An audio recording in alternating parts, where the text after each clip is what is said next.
Morning बच्चों, आप सभी का physics study with MKP sir YouTube channel पर हार्दिक स्वागत है। जैसा कि बच्चों हम जो फिजिक्स की इलेक्ट्रोस्टैटिक्स यूनिट है उसके टॉपिक पढ़ रहे थे और आज का जो नेक्स्ट टॉपिक है वो है बच्चों कूलम्ब जला।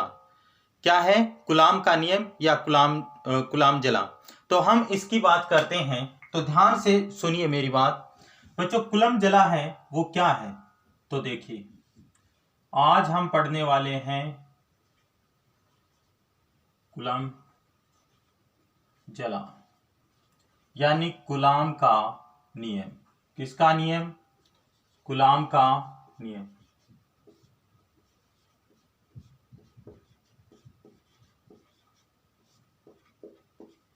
बच्चों, कूलम्ब ने क्या किया? कूलम्ब ने दो आवेश लिए। क्या लिए? दो आवेश लिए। एक का नाम उसने रख दिया Q1 और दूसरे का नाम रख दिया उसने Q2। और इन आवेशों को उसने कितनी दूरी पर रख दिया बच्चों? समोल r दूरी पर रख दिया। कितनी दूरी पर रख दिया? समोल r दूरी पर रख दिया। अब उसने क्या पाया कि इनके बीच में लगने वाला जो फोर्स है, जो लगने वाला बल है, वो इन दोनों आवेशों के गुणनफल के तो समानुपाती होता है। यानी ये कूलम्ब ने ये एक्सपेरिमेंट करके एक नियम प्रतिपादित किया जिसको कूलम्ब नियम कहते हैं। और कूलम्ब ने ये पाया कि इन दोनों के बीच लगने वाला आकर्षण या प्रतिकर्षण बल है वो इन दोनों आवेशों के गुणनफल के समानुपाती होता है। तो बच्चों, आवेशों का गुणनफल Q1 और Q2 है। इनके तो क्या होता है? समानुपाती होता है। और बच्चों, इनके बीच की जो दूरी है, जो डिस्टेंस है, उनके क्या होता है? व्युत्क्रमानुपाती होता है। तो कूलम्ब ने बताया कि जब दो आवेश रखे गए r दूरी पर, तो दोनों आवेशों के मध्य लगने वाला आकर्षण या प्रतिकर्षण बल है वो दोनों आवेशों के मध्य की दूरी के वर्ग के व्युत्क्रमानुपाती होता है, जबकि दोनों आवेशों के गुणनफल के समानुपाती होता है। और बच्चों, इसके अंदर दो बात ये बताई और तीसरी बात ये बताई कि इसकी जो दिशा है, किसकी ये जो बीच में बल लग रहा है इन दोनों के, इसकी जो दिशा है वो दिशा इन दोनों आवेशों को मिलाने वाली रेखा के क्या होगी? अनुदिश होगी। तो इसने तीन बात यहां पर बताई। पहली बात इसने बताई कि जब दो आवेश r दूरी पर रखे जाते हैं, कितनी दूरी पर रखे जाते हैं? जब Q1 और Q2 आवेश r दूरी पर रखे जाते हैं तो दोनों आवेशों के मध्य लगने वाला जो बल है, आकर्षण भी हो सकता है और प्रतिकर्षण भी हो सकता है। वो डिपेंड करेगा ये पॉजिटिव है या नेगेटिव, ये पॉजिटिव है या नेगेटिव, उस पर डिपेंड करेगा। तो बच्चों, दोनों के बीच में लगने वाला आकर्षण या प्रतिकर्षण बल है वो बच्चों इन दोनों आवेशों के गुणनफल के क्या हुआ? समानुपाती हुआ। जबकि इन दोनों आवेशों के बीच की दूरी के वर्ग की क्या हुआ? व्युत्क्रमानुपाती हुआ। यानी जैसे जैसे उसने दूरी बढ़ाई तो इनके बीच लगने वाला आकर्षण या प्रतिकर्षण बल है वो क्या हुआ? घटता गया। जबकि दोनों आवेशों का मान बढ़ाया तो उनका गुणनफल भी बढ़ेगा। जैसे जैसे इन दोनों का मान बढ़ाया जाएगा तो गुणनफल भी बढ़ेगा, और गुणनफल बढ़ेगा तो बच्चों इन दोनों के बीच में लगने वाला आकर्षण या प्रतिकर्षण बल है उसका मान भी क्या हुआ? बढ़ा। तो उसने कितनी बातें बताई? तीन बातें बताई। तीनों बातें आपको क्या होनी चाहिए बच्चों? याद होनी चाहिए।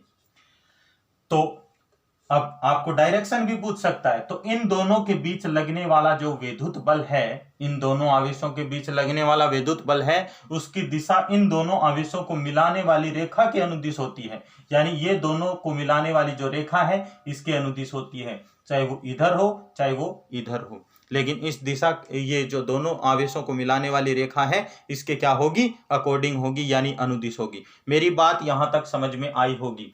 और अब इसने इन दोनों इक्वेशनों को एक साथ रखा तो उसने कहा कि जब इक्वेशन यानी समीकरण एक और एक व समीकरण दो से देखा जाता है, समीकरण दो से दोनों को एक साथ रखा जाता है, तो बच्चों मैंने क्या कहा था? मैंने कहा था, कूलम्ब ने बताया कि F है यानी दोनों के बीच लगने वाला बल है वो दोनों आवेशों के गुणनफल के क्या होता है? समानुपाती होता है, बिल्कुल सही। लेकिन दोनों को मिलाने वाली रेखा है, यानी उसकी जो डिस्टेंस है, दोनों के बीच की दूरी है, उसके वर्ग की क्या होता है, व्युत्क्रमानुपाती होता है। तो इन दोनों इक्वेशनों को एक साथ कूलाम ने इस प्रकार लिखा।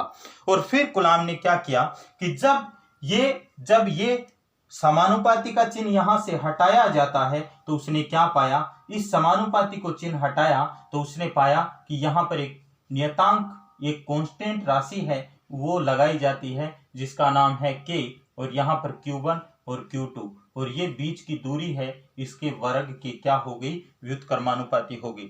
ये कांस्टेंट राशि है, इसका मान कूलाम ने आगे हम बताएंगे यहाँ पर, लेकिन यहाँ पर इसने एक कांस्टेंट राशि रखी जिसका नाम क्या रखा उसने, के, यानी के से उसने रिप्रेजेंट किया। अब उसने क्या किया कि जब ये के का मान बता देता हूं बच्चों, यहां पर ये जो बल है, ये दोनों आवेशों के मध्य लगने वाला क्या है, बल है। लेकिन बच्चों यहां पर सुनने योग्य बात यह है कि ये जो के है, इसका मान बच्चों, इसका मान 1/4 पाई एप्सिलॉन नोट होता है। ये कब होगा एप्सिलॉन नोट, जब निर्वात होगा। जब क्या होगा, निर्वात, यानी ये निर्वात की विद्युतशीलता कहलाती है। क्या कहलाती है, निर्वात की विद्युतशीलता, एप्सिलॉन नोट। अब बच्चों बात करते हैं, फिर इसको सोल्व किया तो इसका मान कितना आया, तो इसका मान आया बच्चों 9 × 10⁻9 न्यूटन। ये इधर जाएगा, यानी यहां से आप मात्रक निकाल भी सकते हो, ये इधर जाएगा तो न्यूटन मीटर स्क्वायर, और दो आवेश का गुणनफल है तो कूलाम टू इनवर्स, क्योंकि ये भाग में चला जाएगा, याद रखने की कोई आवश्यकता नहीं, आप निकाल सकते हो यहां से। तो बच्चों इसने इस के को नाम दे दिया।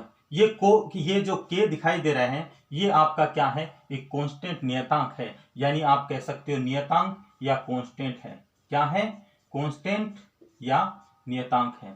बच्चों यहां पर जो ये एप्सिलॉन नोट दिखाई दे रहा है, इसकी भी इसने वैल्यू बताई। निर्वात की जो विद्युतशीलता है उसका मान है एप्सिलॉन नोट, उसका मान होता है बच्चों 8.85 × 10⁻⁻12। लेकिन ये जो मात्रक है इसका उल्टा हो जाता है, तो बच्चों यहां पर क्या लिखोगे, यहां पर लिखोगे coulomb square newton inverse metre two inverse. बिल्कुल सही बात। इसका मतलब बच्चों आपको ये जो आपको दिखाई दे रही है एप्सिलॉन नोट, ये क्या है, निर्वात की विद्युतशीलता। किसकी विद्युतशीलता, निर्वात की विद्युतशीलता, यानी आप कह सकते हो permittivity of vacuum, permittivity of vacuum, यानी निर्वात की क्या है, ये विद्युतशीलता है। निर्वात की क्या है, विद्युतशीलता। अब बच्चों यहां पर हम बात करते हैं कि ये जो निर्वात की विद्युतशीलता है, इसका और ये जो के समानुपाती नियतांक है यानी कांस्टेंट है, इसकी दोनों की जो डायमेंशन है, जो विमा है, उसकी भी बात कर लेते हैं। बच्चों इसके मात्रक आपको याद ना रहे तो कोई आवश्यकता नहीं है, आपको ये फॉर्मूला आना चाहिए। ये फॉर्मूला आएगा तो आप इसको किस प्रकार रिप्रेजेंट कर सकते हो। बच्चों यहां पर देखना, यदि आपको के का मात्रक निकालना है तो इनको इधर पक्षांतरण कर दो, इनका पक्षांतरण करोगे तो इसका मात्रक निकल के आ जाएगा। इतना तो जानते ही हो, क्लास 12th में पढ़ते हो तो इतना जानते हो पक्षांतरण करना। अब बात मैं यहां पर बता देता हूं बच्चों कि इन दोनों की विमा निकालेंगे, किसकी, एक तो के की और एक एप्सिलॉन नोट की। तो बच्चों यहां से ध्यान से सुनिए, ये जो के है इसकी विमा निकालते हैं, तो बच्चों के की विमा हम निकालेंगे तो के की विमा क्या होगी, तो विमा हमेशा मात्रक से निकलती है। तो बच्चों न्यूटन बल का मात्रक होता है और न्यूटन की विमा क्या होती है, तो आप कहोगे m1 L1 और T-2। बच्चों ये विमाएं आपको याद होनी चाहिए। फिर आप कह रहे हो ये लेंथ है, यानी एक लंबाई है, यानी एक दूरी है, तो दूरी की विमा है वो L2 होती है। क्या होती है, L2। कूलाम है, इसका मतलब आवेश का मात्रक, आवेश किसके इक्वल होता है, तो आप कहोगे सर आवेश तो धारा यानी विद्युत धारा और किसके, विद्युत धारा और समय के गुणनफल के इक्वल होता है। तो आप कहोगे कि यहां पर धारा का मात्रक क्या होता है, तो आप कहोगे एम्पियर 1 और समय यानी T1, और बच्चों इसकी पावर कितनी है -2। तो जब इसको सोल्व करते हो तो इसका मान क्या आएगा m1, बिल्कुल सही।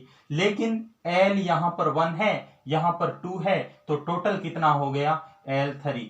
t -2 है, यहां पर ये गुणा होगी विमा तो -2 हो जाएगी। इसका मतलब मैं इसे ऐसे भी लिख सकता हूं -2, यहां से हटा देता हूं और ये -2, क्योंकि अंदर गुणा करेंगे तो यही आएगी। इसका मतलब बच्चों यहां पर t की पावर कितनी -2 और -2 कितनी हो गई t की पावर -4, बिल्कुल सही। लेकिन एम्पियर यानी a की पावर कितनी है -2, बच्चों यही इसकी क्या है विमा है, यानी विमीय सूत्र है। यदि बात करें बच्चों किसकी, यदि बात करें एप्सिलॉन नोट की, तो बच्चों एप्सिलॉन नोट का मात्रक देखो इसका सेम उल्टा है। यदि इसका उल्टा कर दिया जाए तो किसका मात्रक आ जाता है एप्सिलॉन नोट का मात्रक आ जाता है। तो बच्चों इसका भी उल्टा क्यों ना कर दो, इसका उल्टा जहां प्लस दिखाई दे रहा है वहां माइनस कर दो और माइनस दिखाई दे रहा है वहां प्लस कर दो, बिल्कुल आ जाएगी। तो एप्सिलॉन नोट की विमा क्या होती है, तो आप कहोगे एप्सिलॉन नोट की विमा होती है सर m1 की पावर माइनस और l की पावर -3 और t की पावर 4 और a की पावर 2, बिल्कुल सही। बच्चों ये विमा हो गई किसकी, ये विमा हो गई आपकी एप्सिलॉन नोट की। आप मात्रक भी निकाल सकते हो और विमा भी निकाल सकते हो। बच्चों मैंने k का मान क्या बताया, मैंने k का मान बताया 1/4 पाई एप्सिलॉन नोट। तो आप इसका मान यहां पर भी पुट कर सकते हो, इसका मान यहां पर पुट करोगे तो बच्चों यहां पर आपका मान आ जाएगा f इक्वल कितना, तो आप कहोगे 1/4 पाई एप्सिलॉन नोट, बिल्कुल सही। और इनटू में क्या था बच्चों Q1 Q2 और अपोन में r²। इसका मतलब ये जो इक्वेशन नंबर 4 है ये बच्चों किसको बताती है, इक्वेशन नंबर 4 बताती है निर्वात में रखे गए दो आवेशों के मध्य कूलाम बल या विद्युत बल। यदि कोई आवेश निर्वात में रखा गया है, इक्वेशन 4 है वो बताती है कि ये दोनों आवेश कहां रखे गए हैं, तो आप कहोगे सर ये दोनों आवेश है वो निर्वात में रखे गए हैं, और निर्वात में रखे गए हैं इसलिए इन दोनों के बीच लगने वाला जो विद्युत बल है वो इक्वल होगा 1/4 pi epsilon note Q1 Q2 upon में r²। मेरी बात आपको यहां तक क्लियर हो चुकी होगी। तो कूलाम का नियम क्या है बच्चों, कूलाम का नियम, कूलाम ने अपने प्रयोग में यह पाया कि जब दो आवेश r दूरी पर रखे जाते हैं तो दोनों आवेशों के बीच लगने वाला बल दोनों आवेशों के गुणनफल के समानुपाती होता है। और दूसरी बात, दोनों आवेशों के मध्य लगने वाला बल दोनों आवेशों के बीच की दूरी के वर्ग के व्युत्क्रमानुपाती होता है। और तीसरी बात, दोनों आवेशों के मध्य लगने वाले बल की दिशा दोनों आवेशों को मिलाने वाली रेखा के अनुदिश होती है। और बच्चों यहां पर बात यह भी ध्यान रखनी है कि आकर्षण बल कब लगेगा और प्रतिकर्षण बल कब लगेगा।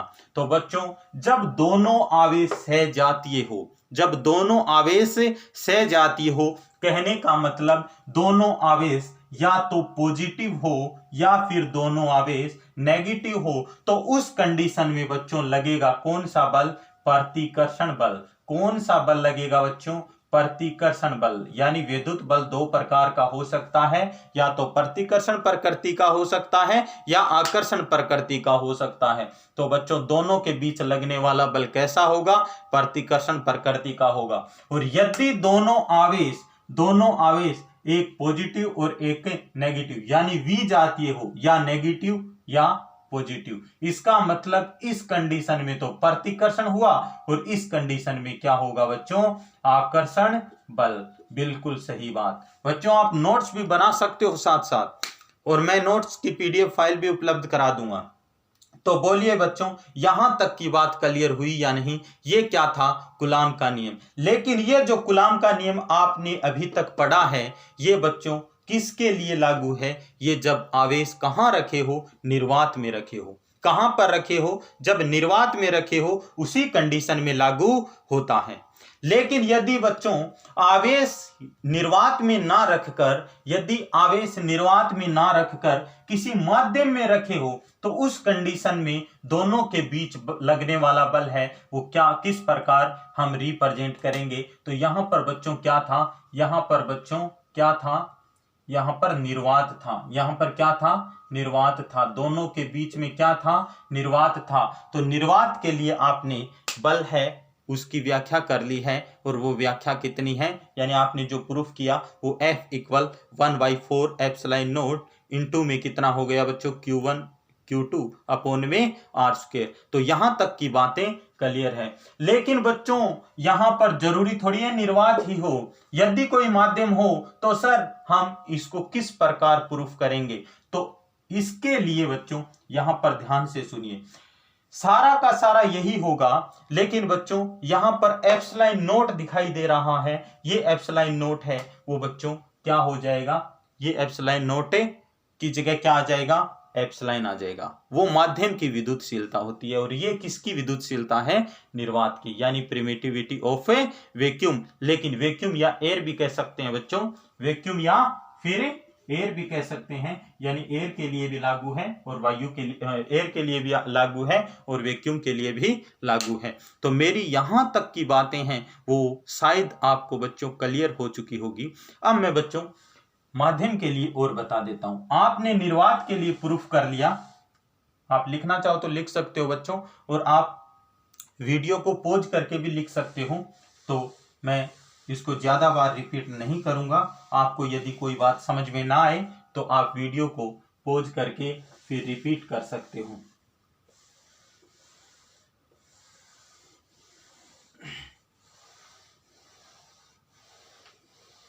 तो बच्चों आपने अभी तक निर्वात के लिए पढ़ा था, क्या पढ़ा था, निर्वात के लिए आपने पढ़ा था क्या, विद्युत बल।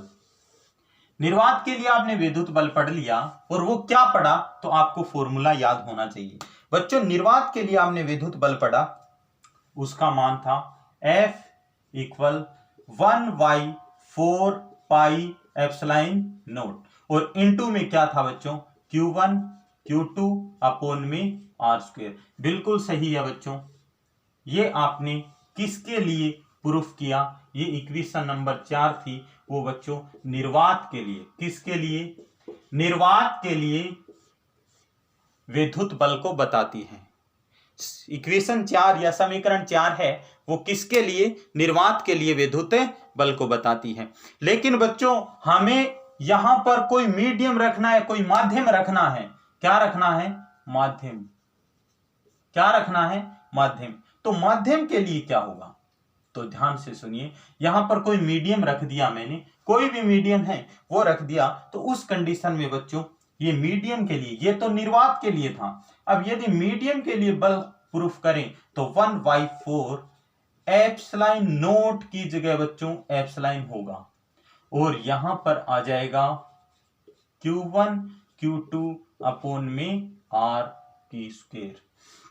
अब बच्चों यहां पर ध्यान रखने योग्य बात, या तो इस प्रकार लिख सकते हो या फिर हम इस प्रकार भी लिख सकते हैं कि एप्सिलॉन है ना, ये एप्सिलॉन है वो बच्चों एप्सिलॉन है वो इक्वल होता है एप्सिलॉन नोट एप्सिलॉन आर के। किसके, अभी प्रूफ करेंगे ये बात भी, लेकिन यहां पर आपको ध्यान रखने योग्य, यानी ये है, ये माध्यम की विद्युतशीलता कहलाती है, ये निर्वात की विद्युतशीलता कहलाती है, और ये आपेक्षिक विद्युतशीलता कहलाती है। ये क्या कहलाती है, एप्सिलॉन आर है वो आपेक्षिक यानी रिलेटिविटी परमिटिविटी, तो हम कह सकते हैं ये आपेक्षिक विद्युतशीलता है, ये निर्वात की विद्युतशीलता है, और ये माध्यम की विद्युतशीलता है। बच्चों ये भी बताऊंगा कि माध्यम की विद्युतशीलता क्या होती है, निर्वात की विद्युतशीलता क्या होती है। लेकिन यहां पर ध्यान दीजिए कि ये जो आपको दिखाई दे रहा है बच्चों ये निर्वात के लिए था, अब हम माध्यम के लिए लिख रहे हैं, तो माध्यम के लिए मैंने एप्सिलॉन कह दिया। क्या कह दिया, एप्सिलॉन कह दिया, और एप्सिलॉन को हम लिख सकते हैं एप्सिलॉन नोट और एप्सिलॉन आर, यानी यहां पर बच्चों हम लिख सकते हैं Q1 Q2 अपॉन में R2। ये बच्चों किसके लिए हुआ, ये इक्वेशन नंबर 5 है। आप भी बच्चों एग्जाम में इसी प्रकार करोगे, ये इक्वेशन नंबर में जो बातें बोल रहा हूं बीच में वो भी आप लिखोगे। यानी ये था निर्वात के लिए और ये किसके लिए है, माध्यम के लिए। तो आप लिखोगे इक्वेशन नंबर 5 या समीकरण नंबर 5 है वो माध्यम में रखे दो आवेशों के मध्य लगने वाले विद्युत बल को बताती है। इसका मतलब ये यहां तक की बातें हैं वो आपको एकदम क्लियर हो गई। लेकिन बच्चों यहां पर आपको बात समझ में नहीं आई कि सर आपने ये तीनों शब्द लिए हैं एप्सिलॉन, एप्सिलॉन नोट और एप्सिलॉन आर, इनके बारे में तो हमें कुछ समझ में नहीं आया। बिल्कुल बच्चों समझ में नहीं आया और मैं आपको इनको क्लियर भी करवा देता हूं कि क्या होते हैं। तो ध्यान से सुनिए। अब मैं यहां से कूलाम का नियम है वो हटा देता हूं। आप लिखना चाहो तो बच्चों नोट कर सकते हो, सारी बातें नोट कर सकते हो और नोट्स इसी प्रकार बनाओगे तभी आपको एग्जाम में 100 में से 100 नंबर मिल पाएंगे। अब आपको बताना है कि बच्चों एप्सिलॉन क्या है। तो पहले ध्यान से सुनिए बच्चों, हमने 3 प्रकार की जो काम में लिए हैं पदार्थ, जो सिंबल काम में लिए हैं, उन सिंबलों की जानकारी आपको पता होना चाहिए। तो एक होती है बच्चों माध्यम या फिर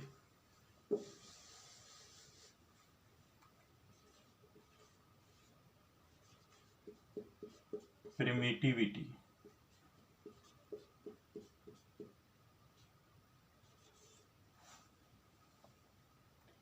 इसको हम कह सकते हैं विद्युतशीलता। क्या कह सकते हैं बच्चों, विद्युतशीलता।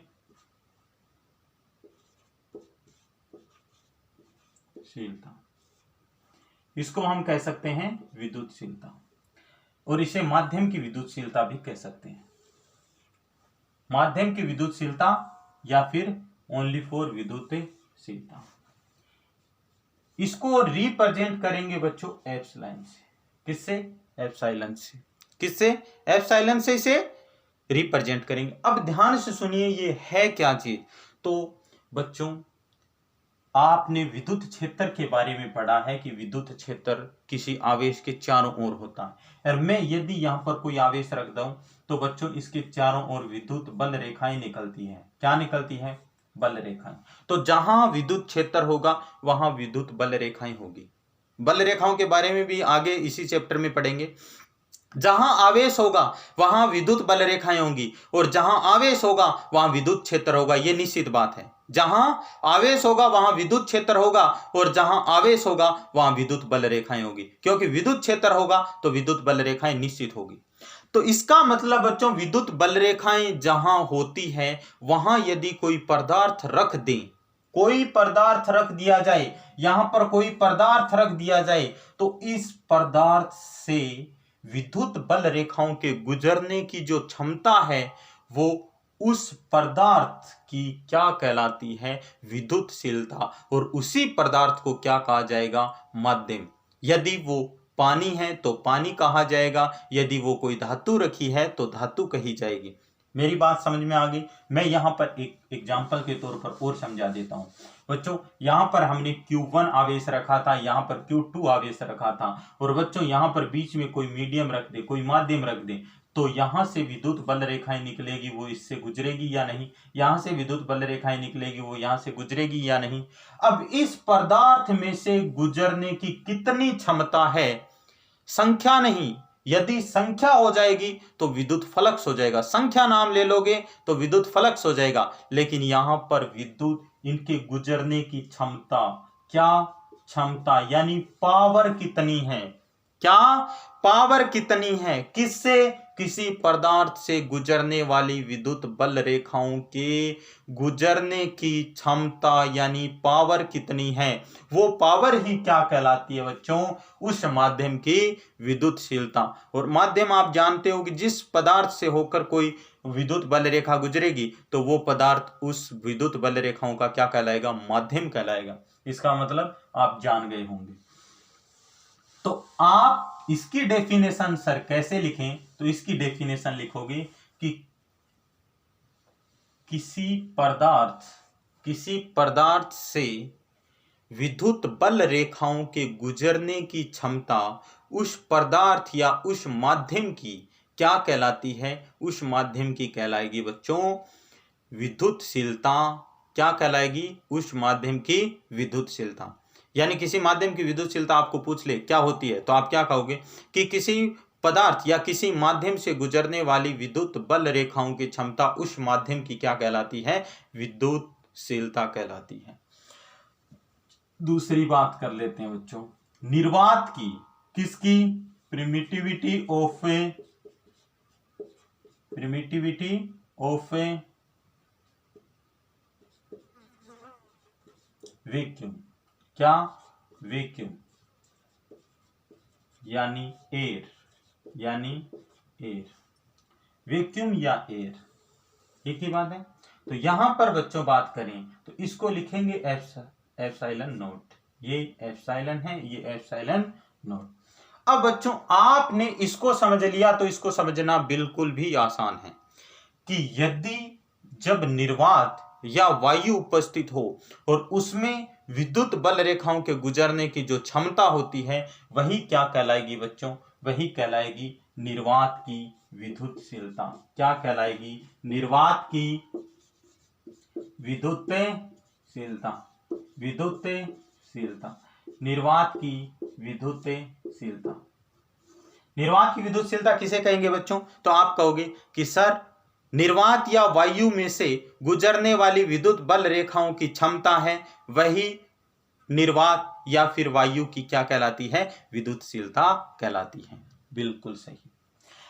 अब बच्चों बात करते हैं हम आपेक्षिक विद्युतशीलता की। किसकी? आपेक्षिक विद्युतशीलता की, या इसका दूसरा नाम पेरावैद्युतांक भी होता है। क्या होता है? पेरावैद्युतांक।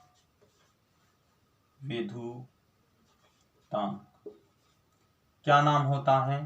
पेरावैद्युतांक, या फिर बच्चों इसे कहा जाता है डी इलेक्ट्रिक। क्या कहा जाता है? D electric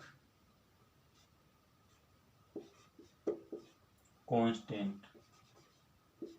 D electric constant, या तो इसे पेरावैद्युतांक कहा जाएगा या फिर इसे डी इलेक्ट्रिक कांस्टेंट कहा जाएगा, और बच्चों इसे एप्सिलॉन आर से लिखा जाता है। इससे किससे रिप्रेजेंट करेंगे? एप्सिलॉन आर से। तो बच्चों एप्सिलॉन आर क्या है? अब सुनिए बच्चों, यहां पर दो आवेश पड़े हैं Q1 और Q2। तो मैंने दो कंडीशन करके देखी कि यहां पर पहले मैंने निर्वात लिया तो इनके बीच में जो बल लगा उसको मैंने काउंट कर लिया। उसके बाद बच्चों यहां पर मैंने क्या लिया? निर्वात के बाद यहां पर दोनों के बीच में मैंने क्या रख दिया? माध्यम रख दिया। और फिर मैंने इसके बीच में क्या किया बच्चों? मैंने इनके बीच लगने वाला जो आकर्षण या प्रतिकर्षण बल है इसकी काउंटिंग की।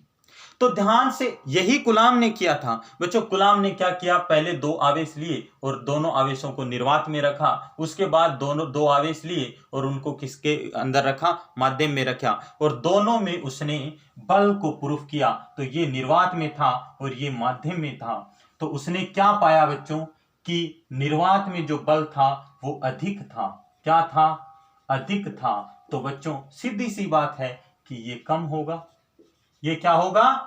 यानी निर्वात में यदि अधिक बल लगा है तो माध्यम में क्या लगेगा? कम लगेगा। तो फिर उसने क्या किया? कूलाम ने क्या किया कि बच्चों इन दोनों की तुलना की। इन दोनों की क्या की? तुलना की। उसने ये देखा कि बच्चों ये जो था ये किस में था? निर्वात में। और ये किस में है? मीडियम में। तो उसने क्या पाया? उसने ये पाया कि माध्यम में दो आवेशों के मध्य लगने वाला बल निर्वात में दो आवेशों के मध्य लगने वाले बल की तुलना में जितना गुना कम होता है, जितना गुना क्या होता है? कम होता है। उसे क्या कहा गया बच्चों? जितना गुना कम होगा उसे कहा गया, उसे क्या कहा गया? या तो पेरावैद्युतांक या फिर डी इलेक्ट्रिक कांस्टेंट कहा गया। और बच्चों इसे इसके अन्य नाम और भी हो सकते हैं। इसके अन्य नाम आपेक्षिक विद्युतशीलता भी हो सकता है, सापेक्षिक विद्युतशीलता भी हो सकता है, विशिष्ट विद्युतशीलता भी हो सकता है, विशिष्ट पेरावैद्युतांक भी हो सकता है। तो अन्य नामों की भी आपको क्या होनी चाहिए? जानकारी। तो फिर क्या किया कूलाम ने? कूलाम ने किया कि बच्चों इन दोनों का अनुपात निकाला। किसका? एक तो निर्वात में बल और एक के माध्यम में बल, एक तो निर्वात में बल और एक के माध्यम में बल, एक तो निर्वात में बल और एक के माध्यम में बल। चलो ये बात समझ में आ गई। मैं यहां ऊपर लिख देता हूं, थोड़ा आपको दिखाई दे देगा। तो उसने क्या किया गुलाम ने बच्चों इन दोनों का अनुपात निकाला। क्या अनुपात निकाला? F/m। तो उसने क्या पाया कि इनका अनुपात है वो बच्चों कुछ न कुछ आ रहा था, εr आ गया। कितना आ गया? εr। इसका जो मान था, दोनों का अनुपात निकाला गया, वो बच्चों कांस्टेंट आया और उस कांस्टेंट को उसने नाम क्या दे दिया? εr। क्या नाम दे दिया बच्चों? εr।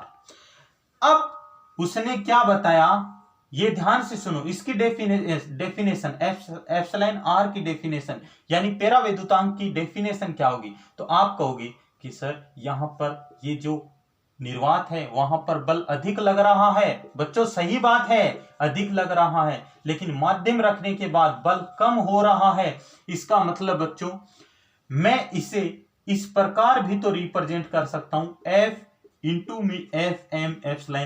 तो आप कहोगे कि सर दो आवेशों के मध्य लगने वाला बल, दो आवेशों के मध्य माध्यम में लगने वाला बल निर्वात की तुलना में जितने गुना कम होता है, जितने गुना कम होता है, उसी को, जितने गुना कम हुआ उसी को क्या कहेंगे बच्चों? उसी को कहेंगे डी इलेक्ट्रिक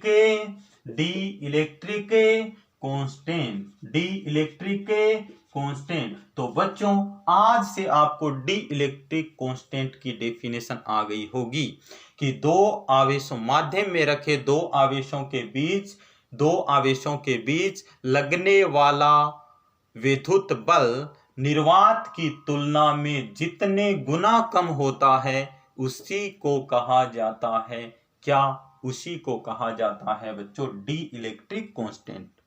और अब मैं बता देता हूं बच्चों, डी इलेक्ट्रिक कांस्टेंट आपने जान लिया तो बच्चों मैं यहां पर आपको एक और बात बता देता हूं कि ये जो डी इलेक्ट्रिक कांस्टेंट है इसकी ना तो कोई विमा होती है, ना इसका कोई मात्रक होता है। क्यों नहीं होता? क्योंकि बच्चों ये दोनों भौतिक राशियां समान हैं और समान भौतिक राशियों का अनुपात हमेशा बच्चों किसी मात्रक के लायक नहीं होता। यानी जब दो समान भौतिक राशियों का अनुपात देखा जाए तो उसका कोई मात्रक नहीं होगा। तो यहां पर भी ना मात्रक होगा और ना विमा होगी, क्योंकि विमा तो हमेशा मात्रक से ही निकलती है। तो बच्चों मात्रक ही नहीं तो विमा कहां से आएगी? इसका मतलब यहां पर ना तो मात्रक है और ना ही इसकी कोई विमा है। तो बच्चों ये मात्रकहीन राशि और विमाहीन राशि होगा। तो इसका मतलब बच्चों ये जो मैंने आपको बातें बताई है ये 12th के लिए बहुत महत्वपूर्ण है और इसमें आपको ध्यान पूर्वक नोट्स बनाने हैं और ध्यान से पढ़ना है। तो मैंने आपको कूलाम नियम बताया, उसके बाद मैंने आपको विद्युतशीलता बताई, निर्वात की विद्युतशीलता भी बताई और आपेक्षिक विद्युतशीलता भी बताई। बच्चों यहाँ पर जो भी शब्द आता है फिजिक्स के अंदर, जो भी शब्द आता है और उस शब्द के बारे में आपको कुछ भी पता नहीं है तो आप आगे की फिजिक्स है वो पढ़ना संभव मान सकते हो? बिल्कुल भी नहीं। बच्चों हर शब्द का अर्थ आपको पता होना चाहिए। आपने पढ़ लिया विद्युतशीलता, तो विद्युतशीलता का आपको पता ही नहीं है कि विद्युतशीलता आखिर है क्या, तो आप क्या विद्युतशीलता के बारे में ही नहीं जानते तो विद्युतशीलता को याद रख पाओ?